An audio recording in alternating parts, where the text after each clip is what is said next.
Hello नमस्कार राधे राधे एटा मनगढ़ मंदिर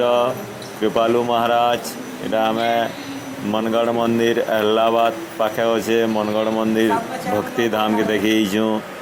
एटा मंदिर है कृपालु महाराज मठ आश्रम निके देखी हमें तकर मंदिर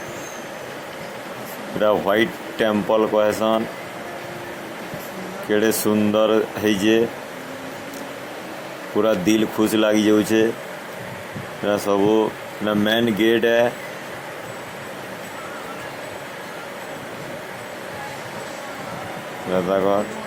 आम ढुकलु इटा भीतर के इटा गेट नु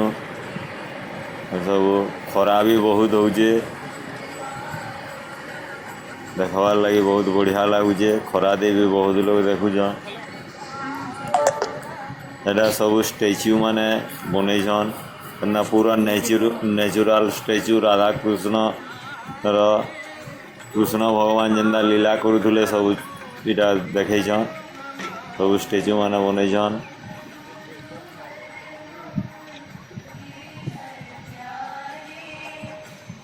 कृपालु धाम गुरु कृपालु महाराज रा मंदिर है बहुत बढ़िया सुंदर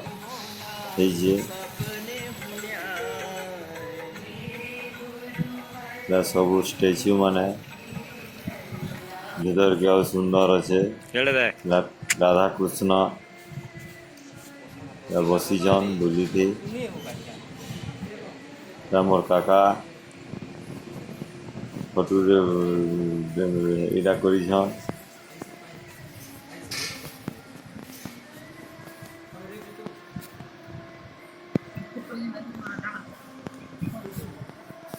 Yes.